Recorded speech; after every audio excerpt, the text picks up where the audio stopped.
Hello and welcome to the North Bank Podcast. I'm your host, Holly. I'm joined by Stef and Chris. Hello, guys. Evening. Hello. So it's Wednesday evening as we're recording this. We beat Athletic Bilbao yesterday 2-0 away from home in the Champions League. Our return to the Champions League. And on Sunday, we welcome, in inverted commas, Manchester City to the Emirates for a 4:30 kickoff. Haaland return Mark II or something like that. I don't know what we'll call it. So that gives you the context of where we are. We're going to look back at Bilbao and look ahead to Manchester City. So with regards to Bilbao, nice to be back in the Champions League, I think. Was it? I don't know. I'm relatively unmoved at the moment. I'll wake me up when we get into the quarterfinals. I think that's my philosophy at the moment. Purely based on the fact that I was tutoring, so I didn't see a minute of the game live because it had a ridiculous kickoff time at 5:45 p.m. Thank you very much. I did rewatch the last 20, not rewatch, I watched the last 20 minutes like yesterday evening late, because that's kind of where I considered most of the action took place, the last 20 minutes. But you guys can take us away on the Arsenal performance, the team selection, the changes, the Martinelli like a new signing, all of that. World-class player, knew he should have started every game, all that, level-headed response to what happened last night. But before you do that, I just want to give you a couple of stats that I've picked up just to give a bit of context to the actual performance or the actual result in particular, or the two together. So the first thing, over the last two seasons, Bilbao have only lost 5 times at home in all competitions. And last season they had the best defence in La Liga. That's the first one. And I liked a quote I saw doing the rounds from their manager after the game, Ernesto Valverde. I just love that name. He sounds like a character from Breaking Bad. He said, if Arsenal played in La Liga, they'd win 10 titles in a row. In Spain, success comes from defence, and Arsenal currently have the best back line in Europe. I think that's brilliant. I read that and I thought, I like him. I agree. He can stay, And then, just focusing on Arsenal a little bit, squad depth observation number 258 this season so far. Players not available for last night's game. And I've got Saliba in this. I know he was named on the bench, but I don't think there was ever he was never ever going to play. Saliba, Saka, Odegaard, Havertz, Ben White. 5 of those you would consider, certainly last season, as first 11 starters, and Jesus. The following players did not start the game: Martinelli, Trossard, Wanyeri, Norgard, Lewis Skelly, Hincapié, Dauman and Kepa. And that's some 15 players I've just named out. They'd have a better chance than United. Oh, there you go. Bingo. They'd have a better chance than United at finishing top 4 this season. That 15 would. 5 games we've played, we've conceded 1 goal. There you go. That was a worldie to Szoboszlai, that free kick. Mm-hmm. Right, so take it away. I don't know. Who did you both see the whole game? Yeah. I missed the first 8 minutes because, like you, I was caught out by the 5:45 kickoff. So where I thought I was timing myself to have tea ready, it wasn't ready. So take it away, Chris. Chris, first of all, talk us through the team selection. I think it was, talk us through the team selection and how we started the game. And the atmosphere, I think, was pretty special. That was their return after 11 years to the Champions League, wasn't it? So it was a cauldron, wasn't it? They say cauldron of an atmosphere. Proper stadium, nice and tight. It was, the proper occasion for them, obviously. And nice to see as well some of our lads. I'm not sure exactly how many, but their first, someone like Eze, his first Champions League game. It's quite remarkable, someone of his standing, to be playing in the Champions League. So that was great to see. No great surprises with the selection. I suppose the only thing we could have asked for is a more slightly adventurous midfield, but we've kind of seen that before. So what was that? Was that Marino instead of Odegaard? And we might have preferred Wanyeri Yeah. Did any of us predict Waneri in the starting 11? I don't think we did we? No, we may have no, preferred. We all picked Marino because we knew that's exactly what he'd do. Yeah. and I guess it played out like that. Look, those 8 minutes that you missed, Steph, ironically, were where we had our foot on the ball for the most of the first half, where we'd set a bit of a tempo and we were stroking it around, and I think we had something like 80% possession. But then they started to come into it. They'd obviously set out with the idea that they had to match us physically because they were going in, it was like a Premier League kind of game. If we can't match them toe to toe talent wise, technically, then we're certainly going to match them physically, which they did. And they were running hard, pressing, cutting off our passing lanes, limiting the space that Eze had, and also Madueke on the other side. So it was quite a tight. You obviously saw the rest of it from the 8-minute mark. Wasn't much opportunity really either end. We limited them. I mean, defensively overall, it was a masterclass from us. Did Gyökeres have an opportunity in the first half? I read somewhere that that was about it. Half chance or something. Yeah, I think that's the one where he got pushed wide and he got a fairly tame shot off. You can't complain. I think that's more good defending than right. Did either of you hear Henry's analysis of that? Well, I think Henry's comparing him to what he would have done. Yeah. Which is, a rat out of the blocks. And I think someone said that's why Henry never made a good manager. Right, because Hoddle used to do the same, didn't he? Like Roy Keane. Watch me, I'll take this free kick. Yeah. Do it like this. I can't. Yeah.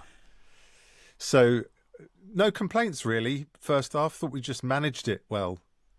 And I think that's you'd want a 0-0 half-time score going away.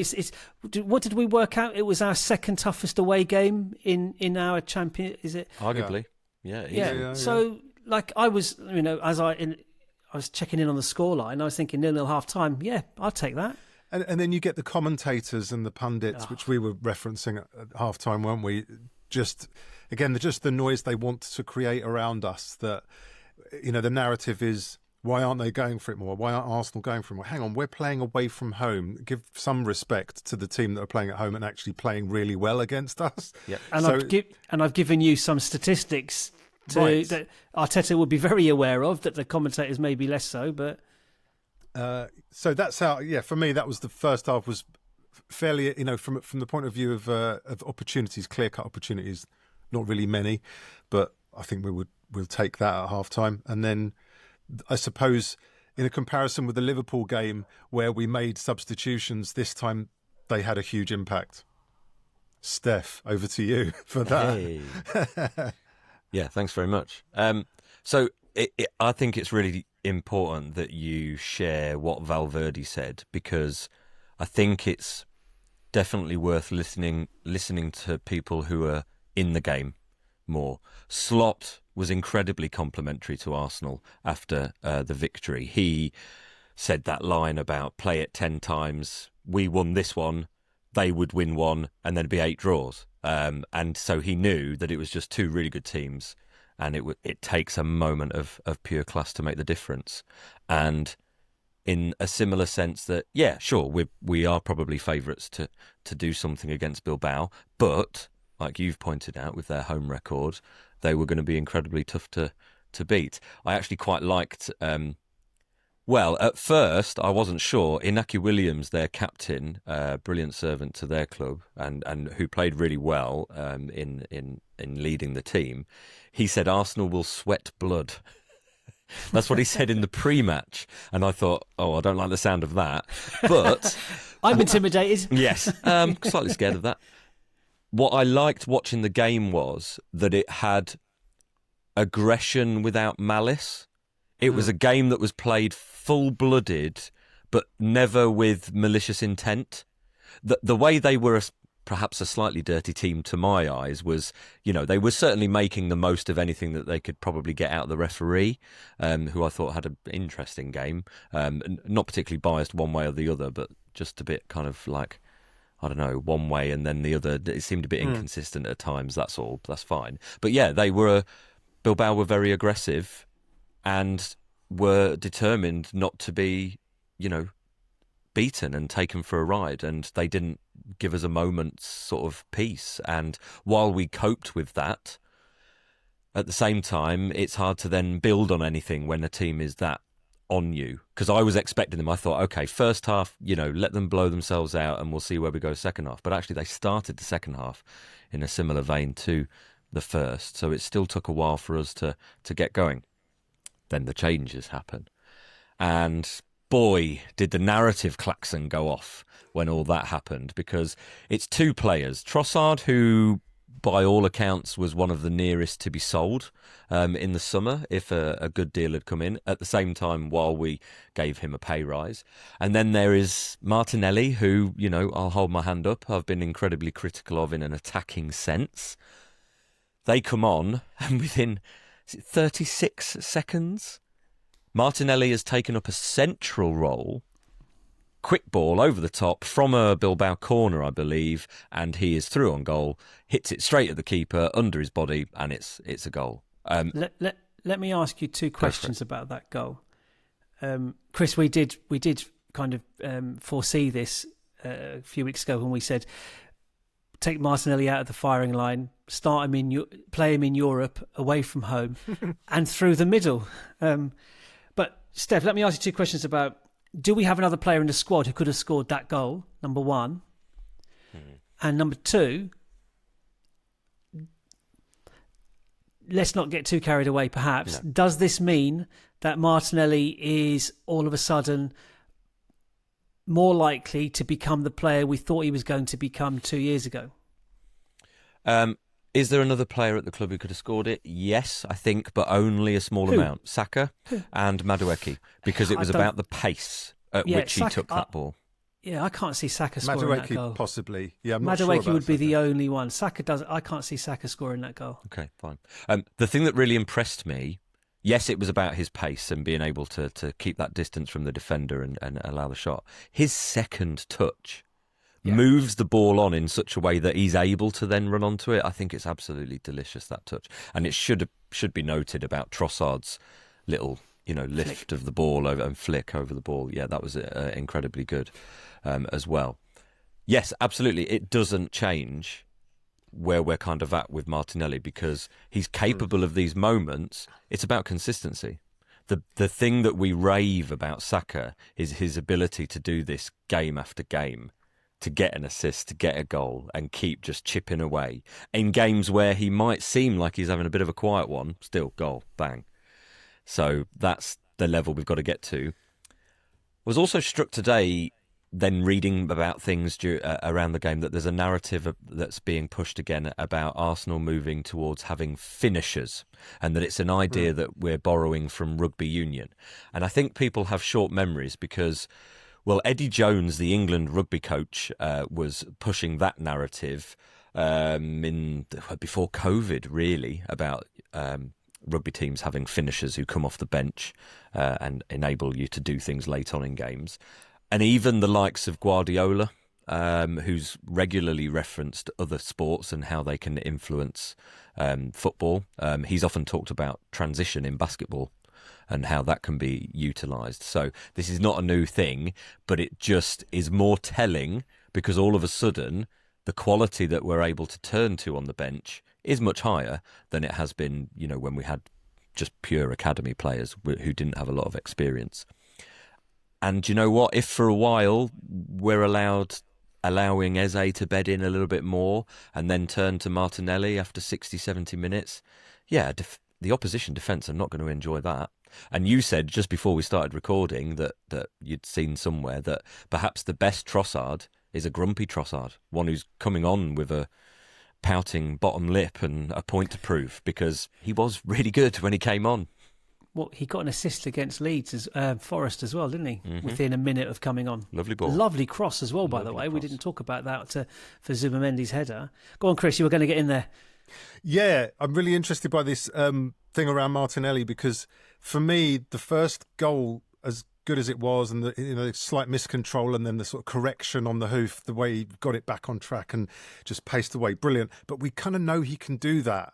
And for me, the second goal, pleased me more in a Martinelli sense, Yes. because Yes. it was an example of what he can't do very often, which is Yeah. take a Head man down- on, head get down, to the yeah. get to the byline and pick the right pass, make the right final decision. It was a very good pass as well, Right. because Yeah, the yeah, yeah. movement from Trossard wasn't obvious. It was But obvious to us because we were up high looking down the camera, Yeah. but for Martinelli, that must have been a difficult one to pick out, but he picks him But he perfectly. did that split second where he kind of looked up and saw and then cut it back. And for me, that gratified me more than the goal that he scored, if that, Yeah, makes the any goal he sense. scored was similar to the goal he got in Real Because Madrid we've seen him do it. in the Bernabeu, wasn't and it? a few times before where the played a high line and we've been able to put him through. Chelsea, I think there was another one in Europe last season. So we know he can do that. So yeah, for me, if he carries on doing that kind of thing, it's just that split second where he can take a look and pick the right pass, then we're really onto something. Who knew? Lift your head up and all of a sudden you become a better player. And it shows you the fine margins. And it's like we said with Eze and with Madueke, is that it's a fine line. And, there was a lot of noise yesterday again about Madueke not making the final ball and having no assists in the Forest game, even though we were lauding his performance. But there is such a fine line, particularly the Forest game where there was, was it Rice inches away from converting his shot and Gyökeres hitting the post. So it's fine lines. Did someone said that Madueke was part of the reason we gained the upper hand in the second half? I obviously didn't see it. That he wasn't as effective in the first half, but all of a sudden in the second half maybe this was under instruction. Like, play it safe, keep it tight, 0-0 half time. Then we push on a little bit. So how did Madueke play in the second half? I didn't notice a particular change other than the attempts to take on his man and get round him, or try and make the run when a particular midfielder, Rice or Merino, Zubamendi, whoever was there, just seemed to come off, and be more successful. Whether that was a case of him having reserved something in terms of energy levels compared to the Bilbao fullback who was maybe starting to tire, I'm not sure. Again, for me, it really did twist on those substitutions and that dynamic sort of play, because when the changes happened, I sort of asked myself, because in my head I'm thinking, we've taken Gyökeres off. I had a similar vibe to you when he came off against Forest. I'm not sure I would have done that, because is Merino going to be the one that goes... The vibe you gave me stick over. Well, yes, absolutely, and I hated myself for doing it as well. Because I for that moment, we're all armchair managers, aren't we, when these things are made, and, Arteta's going to have something in mind.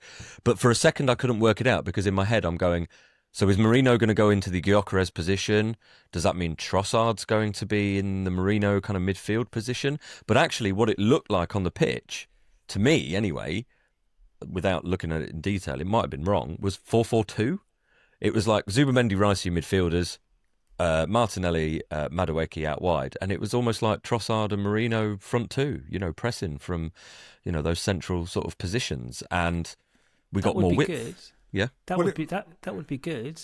That variety. I think it gave their centre half something different to think about as well, because they'd had, the conventional number 9 elbows and backing in for most of the game, and then all of a sudden you've got this little squirt running around who wants to come short and collect and then spin. Hang on.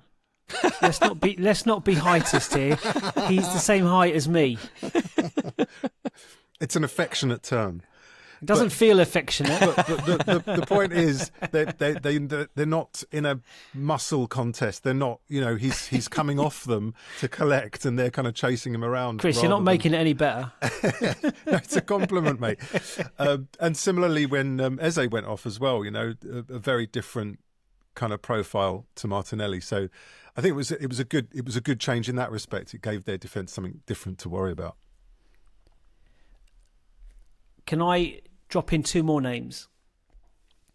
First, well, actually, 3 more names. Obviously, I can't count. Norgard and Hincapié making their debuts. That's really good. Someone said that Norgard's cameo was pretty impressive. He went on a mazy little winger run at one point, which I thought, hang on a minute, this isn't the Brentford captain I thought we were signing.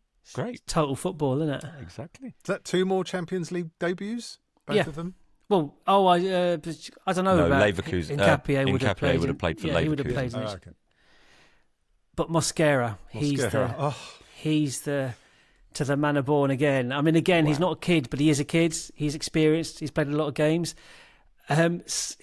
He played so well last night, and again, I didn't see it, but he played so well last night that at least 2 people on Twitter or X tweeted,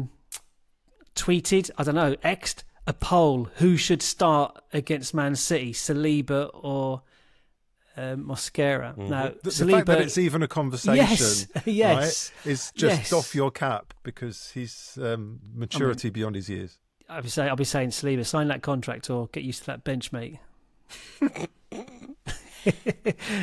So how did he play? I mean, just for a 21-year-old to be that composed in, a fairly hostile environment, a team that were looking to be aggressive in the game, fans that were jeering every sort of action, just incredibly composed. Because I did notice that, there was one moment when he slightly misjudged something, but he recovered as well. He's proactive. He doesn't sort of sit there and sulk and go, oh no, I got that wrong. He recovered. He's just so fixed. But he also does have a Saliba-esque kind of calmness about him. Yes. Nothing ever looks frantic. It might be. Inside, he might be going, and really panicking, but he never seems to exude that as well. I don't think I've seen a 21-year-old defender like it. I certainly can't think of Saliba. For him to dovetail so well with Gabriel after so few games as well, to come in at such a level, the Liverpool game. It must be such a great team to come into if you're him. On your right, you've got Timber. On your left, you've got Gabriel. In front of you, you've got Zubamendi. I mean, that is protection. That is... you've got to do it then. You've got to produce it. You've got to be brave on the ball, and he is.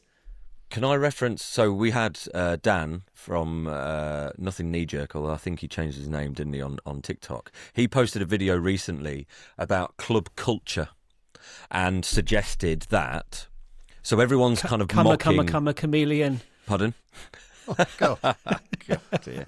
Apologies, everyone. Yes. Come on, most people won't get that. No. But well done, you two. Yeah. Club culture. Yeah, club culture. A lot of people are mocking Šeško United for so far having not scored, and then using the fact that Gyökeres has scored 3 goals for Arsenal. And someone posted by saying basically, well, if Šeško had gone to Arsenal, he'd probably have 3 goals, and Gyökeres at United would probably still be toiling away. Now, while we could never know for sure, it's just one of those hypotheticals, I think there might be something in that Mosquera's are able to come in and just pick it up because, A, he's got the talent to do it. We know that as well. But like you say, Gabriel's next to him. Zubamendi and Rice are in front of him.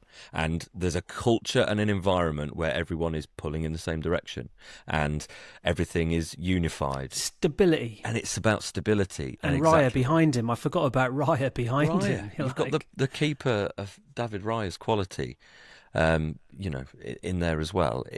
It must be good. And, we said a similar thing when we signed Trossard instead of Mudryk. And look at the way Mudryk's career has gone at Chelsea and Trossard, at Arsenal. It is about culture as well. And this is why, as much as we sort of have a huge amount of fun mocking United, we also can look back and go, well, nothing will change. You can change the manager as much as you like, but until you allow the manager to establish a certain culture, nothing will really change. And yet there were reports today, sorry to go off on Man United, it's just because I read an article saying that they've made record profits in the last administration period.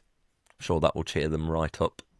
Well, it'll cheer the owners up. The Jim Reaper. The fans. The Jim Reaper. Great. Anyway. Chris, Mosquera. A Bosquera, as I saw someone nickname him as well. Lovely. 21 years old. He was interviewed after the game and said, what's been the sort of key to settling in seemingly so well, so quickly, away in the Champions League, away at Liverpool and courting, positive reviews. And it was interesting that he said both Saliba and Gabriel and their influence. So, yes, he might have come in for Saliba. I know he played one short spell at right back for a moment, but they're all helping each other. And, you know, we saw brilliant things when Gabriel was injured and Kivior was playing great games, and Gabriel would be on the side of the pitch ready to cheer him off the pitch. As much as they are challenging each other, it's with massive support as well. Well, look at Martinelli and Trossard. Yep. Productivity up when they're not guaranteed a starting berth anymore. Mm-hmm. Because, in fairness, Martinelli was fit. Martinelli played last season. Yeah. So that's nowhere near the case this time around, which is good. So you have to up your game. Simple as that. It's a virtuous circle all round, isn't it? So Saka coming back sees Madueke flying and thinks, I've got to hit the ground running. Mm-hmm. I've got to get 30 goals now. From this point. I don't know who's I don't know how long he's out for. I mean, Saliba might not be so gracious if he doesn't get back in for the next game. Is it a meritocracy? Should Mosquera keep his place because he's been stellar, or should Saliba automatically slot back in? We'll come to that. Be interesting. Shall we come to that now? Why not? Any closing comments on the Champions League? Only that, all the stuff I saw online from people I know who went, there are a lot of other podcasts referenced out there as well. Everyone said what a wonderful trip it was. And it was telling, even just on some of the coverage, Bilbao on their social media were very gracious in defeat and posting out various things. Martinelli gave some kid in the crowd his shirt. It was all very nice, yet competitive. I don't know if I've noticed that. Normally things are quite nice. I messaged you earlier, Chris. I watched Olympiacos versus Bafos, and Bafos valiantly, the Cypriot Warriors, held on for a 0-0, having gone a man down very early. But it was very clear at the end of the game that the Bafos players wanted some of the Olympiacos shirts, and I thought, do it in the tunnel, guys, because you've just held on for a point, your first point in the Champions League, but it was a bit, okay. Whereas it was a little bit more, I don't know, high level, more respectful with Bilbao, but it was very good. I really gutted I couldn't go, but there we go. Yeah, well, people were saying Bilbao is a beautiful city, and people were saying even the police there were really friendly, and that's not always the case when English fans travel abroad. And remarkable to think that they source their players from the Basque region, and which is, I think, 3 million people. I mean, including women, children, and so the pool, and to be competing at that level as well demands, or a little nod, I think. Okay, let's park that. Spurs played yesterday and won. The funniest own goal you'll see. Funniest or most suspicious? Well, I will leave that one there. We have to talk about Spurs. Stef said that, so just in case anyone wants to pursue that.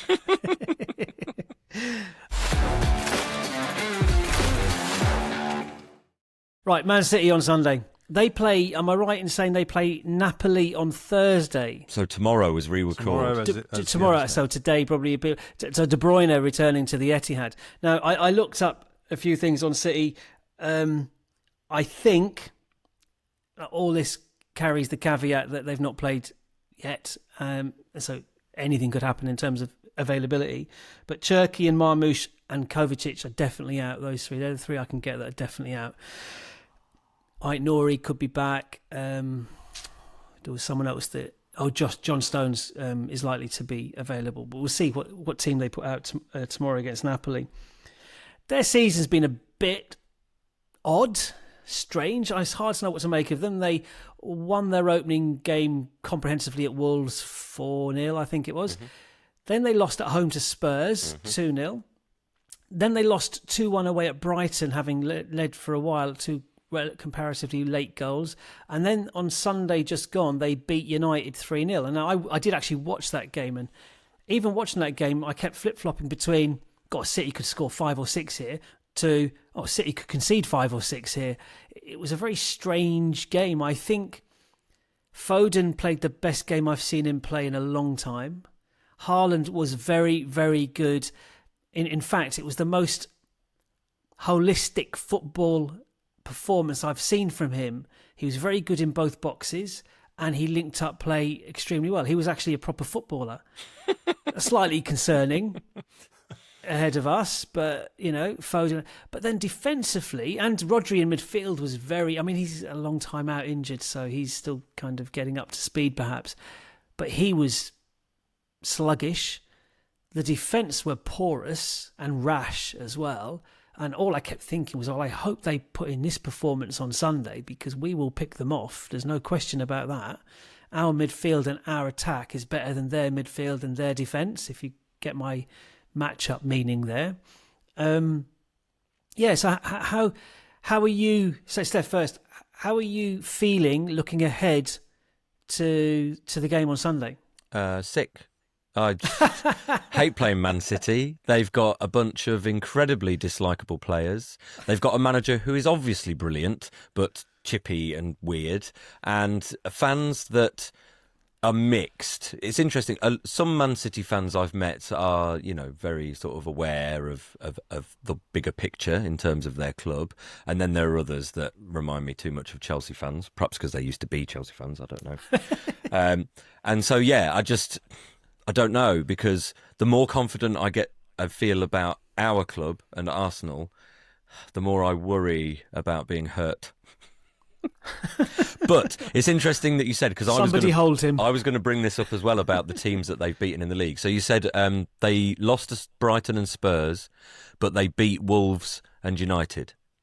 So they're losing to decent teams, but they're beating relegation fodder. Okay, fine.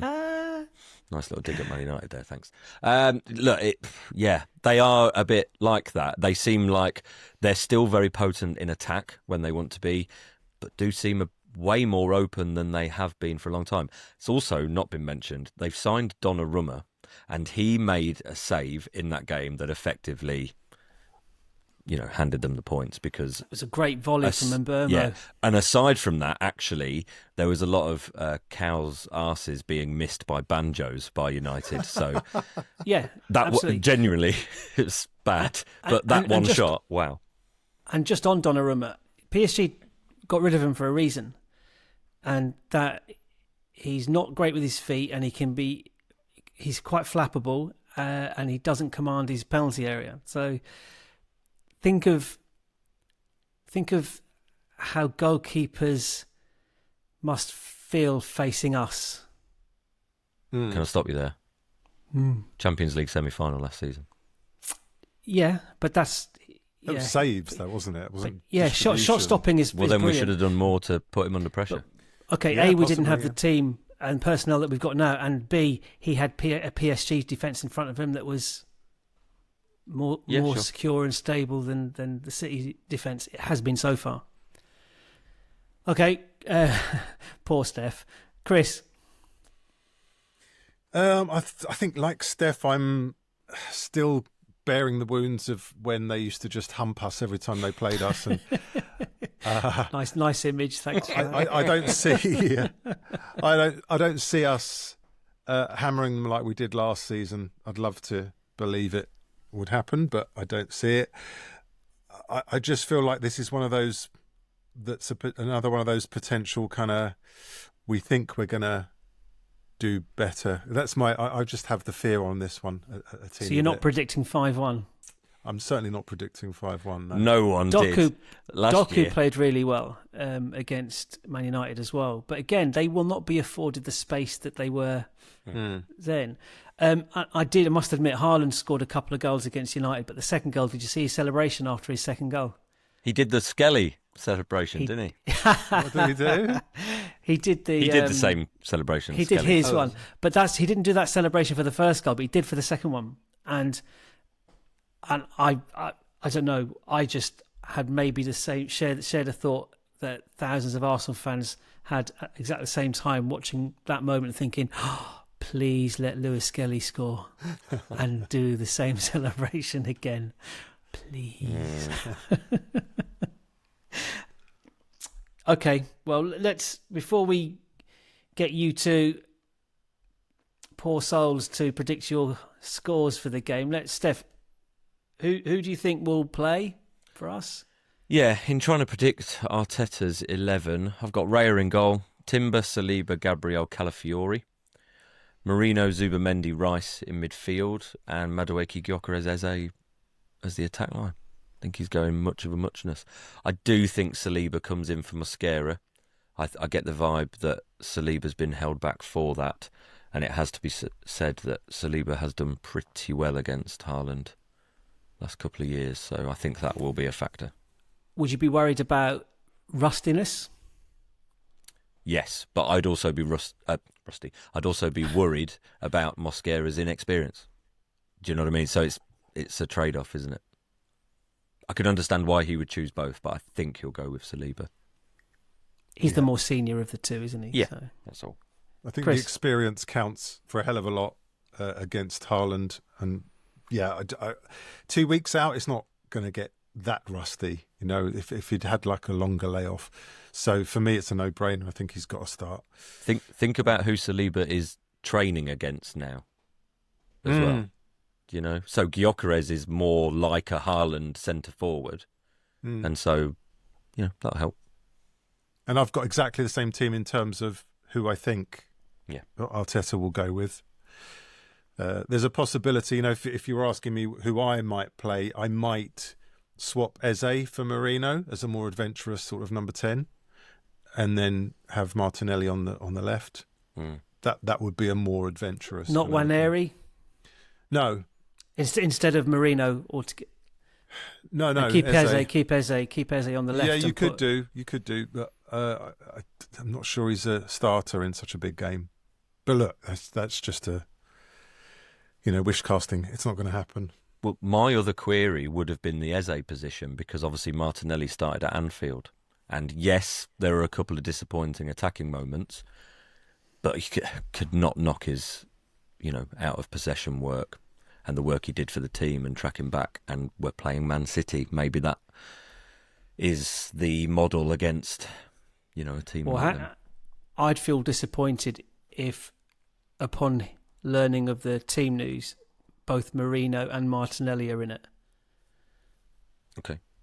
I think, to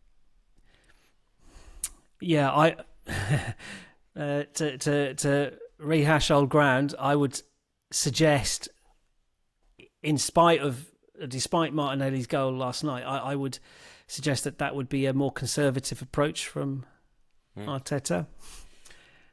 I've gone for the same team that you two picked. Yeah. I think that's what you'll go for as a front three. Keep building relationship with the front three. We've got a strong bench. They can come off and impact it on 65, 70 minutes. Either way, like find a goal against tiring defenders and so on. Defensively, we're sound. And even off the bench, shoring things up. Think about who's going to be on the bench. Mosquera, Nkapie, Lewis Skelly, Norgard. It's unreal, the squad at the minute. Yeah, and that's who we're missing. So who are we missing? Oh, Ben White, of course, Ben White. So I don't know. Did the commentator say anything about Ben White's omission? No. Or he didn't travel, did he? He got crocked again. But where? Training must be, or yeah, or something twanged while he was bending over and picking up something from the some dog poo. I don't know. It's a dog walker, isn't he? Didn't he say he wanted to become a dog walker? That's what he said he's going to do when he retires. Yeah, just be a dog which walker. reminds me of Spinal Tap at the very end. If anyone out there knows Spinal Tap, the movie, at the very end, the first movie, when they're asking him, what would you do if you weren't a rock star? And he says, I could work in a shoe shop. And it's wonderful if you had to be there. Okay, well let's bring ourselves crashing back down to earth. Steph, what's the score going to be? Right, do you want my gut or my head? I want you to predict a score for Sunday. No, but there's two me's. There's one here in my gut. You decide which one you're listening to. Just one. Well, having talked about all my fear, see, the problem is I've written down my gut on the phone. Oh, I hate this. Why'd you come to me first? Okay, Chris. Oh, thanks. Well, this just came as a sort of at just a moment, I thought, what haven't either team done this season? Drawn. Okay. Oh yeah. Okay. I didn't know the answer to that question. you were we've thinking scored, like Galaxy we've Brain. conceded, we've won. Worn yellow. So yeah, I've got this one as a draw. I'm afraid 1-1. Just sorry. Steph. I hope I'm wrong. Steph, it's you. After Liverpool and talking about being sick, my head score was 1-1. Do you know what my gut was? I'm going with my head, by the way. 1-1. I'm saying You were going to say we were going to lose. I'm weren't saying you? 1-1. I'm saying 1-1. I've written it on our little league that we're tracking over here. Okay, I've written 1-1. My gut was telling us we might win 1-0. 1-0. But I had that same gut feeling for Anfield, and look how that went. One of the other 9 times we could have won it. I hope your guts are right. That's all I can It'd be say. nice to have some gut. Well, help, my score, and that I've got shit for brains. Chris, I seem to have adopted a completely different approach or sense to you two. You've gone quite conservative, 1-1 and 1-0. I've written it down. We will win 3-2. Okay. We'll go 2-0 down as well. Yeah. What That's just are to make you talking about? that's just to make us all feel better when we do go 1-0 down and then 2-0 down. It's all right. Holly knew he's got it under control. It's 3-2. I will not be saying that when I'm in the stadium. Right behind you. Oh, 3-2. I don't know if I could take that. Imagine the scenes, though. Yeah. Okay, score the let's winner. say that scenario plays out. We're 2-0 down in the first 30 minutes. We score just before half time, so This we is go in Bournemouth. 2-1 down. This is the Reece Nelson game. Yeah. So this is what I'm doing. We equalise around about 70, 71 minutes. Who do you want to score the Nelson goal? Eze. Well done, you two. Apparently, by the way, it's pronounced Eze. Eze, yeah. Yeah, it is. Eze. Eze. I want it to be easy, because then you can just do all the puns. It's always been Eze in my head. It's Eze. going to take a while. Well, some commentators still say Eze. I do know. I have noticed that Eze has started to creep in, so I'm assuming that's under instruction from. No, he said Eze. Oh, there's a brilliant. Speaking of like player names and stuff like that, watch the split video of Christian Norgard saying his name last season for Brentford and this season for Arsenal. It is mental. It is mental. Different. It's like in the first one he just says Christian Norgard. Brilliant. In the second one, he has some kind of stroke as he's saying it. Christian Norgard. Honestly, it is. Is that real or is it AI? No, honestly, real. It's He's doing just it for the proper Scandinavian. Yeah, I think in the pronunciation, first one, he's doing something that he thinks, well, this is He's just for English. anglicising it. He's anglicising it, exactly. And then for the second one, it's like, whoa. It's just there. It's very funny. So, Yeah. okay, I haven't. I will look it up. As I said, we're recording this on Wednesday evening. It's 9:45. Atletico Madrid have just equalised against Liverpool. 81 minutes. Love it. And Bayern have it looks like they're going to beat Chelsea 3-1, which is Well, they were 3. Yeah. rather nice. Yeah, we can look. Chelsea losing at Bayern, Liverpool drawing at Atletico. I mean, having said that, it's too early for Liverpool to get a winner anyway. It's not injury time. Yeah, they'll get their dodgy penalty. Yeah. They nearly got one earlier in the game. Oh, dear. Terrible handball. Just on, because we play Atletico Madrid and we play Bayern. And I watched the start of the Liverpool game before we started recording, and I couldn't believe how underwhelmed I was by that Atletico team. Because, I don't know, the line... Alvarez isn't out. playing, is he? So obviously he's their sort their of kind of main star man, player. yeah. But I don't know what the situation is with the midfield and the defence. Koke was on the bench and he's normally pretty ever present, although he must be getting on a bit now. Yeah. Seems to have been around forever. And so is Simeone on the bench. And it was interesting because in my head, I don't do many of the midweek fixtures because it's too far for me on a school night and all those sorts of things. But I always treat myself to one of the Champions League games, or I sort of plan to. And I was thinking, well, it's going to have Atletico Madrid, isn't it? You know, absolutely. But I'm now looking at it and thinking, well, no, Bayern are probably they've got a few more. They've got Elise, and they signed Diaz from Liverpool, and I know they've got Kane, and it'll be nice to just give him a bit of banter from the crowd, as ever. Or do we like him now that he's at Bayern? I don't know how this works because he's sort of an Arsenal. Is he one? Is he fan. One of our own? Is he one of our own? Or yeah, I don't know how that works. So yeah, I'm probably going to go to Bayern. I think now. I think I might choose that one instead. Yeah. I've only got the Liverpool thing in front of me because I'm looking to see if they've got any injuries. I don't care about the score. Salah's goal, their second, was very good, must be said. So they've made a triple change on 58, so that's not an injury. Wirtz went off on 74 to be replaced by that 17-year-old who scored the winner at Newcastle. That could be an injury. Wirtz. No. Is this where their luck runs out? They've been nicking games late on. I know it's still quite early and they might do it, but the fact that they've let a 2-goal lead. It's mad, isn't it? You said it's quite early. It's 87 minutes. Yeah, it's early. But you're right. It's all relative. It would be apart from our game, it would be their earliest winner. I did have a thought, because earlier I told you that initially Liverpool were awarded a penalty for a handball. And when you saw the replay, you were like, it's definitely not handball. And I don't know why in my head I imagined a situation where all the guys are on VAR going, and the referee's going, and he looks at the image on the screen, you've got to give me a better one than that to award them. Come on, mate. Because if I'm going to give them a pen, I can't. Yeah. This is obvious. This is too obvious. Overturn that. You need to give me one that's a little bit more disguised than that. Steph, you have just reminded me. I have written one more thing down, right? This is for you, and it's going to really lift your mood. Okay? It was announced today who was going to be refereeing the Arsenal City game on Sunday. I've seen this. The referee is the referee is Stuart Atwell. The last game he refereed for us was on the 4th of November 2023. Steph, would you like to talk us through what game you think that might have been? That game was a disgrazia. Yeah. Let me tell you. Oh, Newcastle. It was the 1-0 defeat at Newcastle where there were like 4 reasons for their goal to have been disallowed, but none of them were given. And Arteta was very damning in his post-match comments. He was charged by the FA for bringing the game into disrepute or something, I don't know.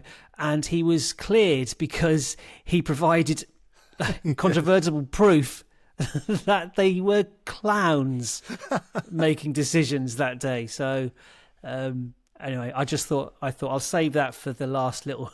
Yeah, thanks for that. Just for Steph.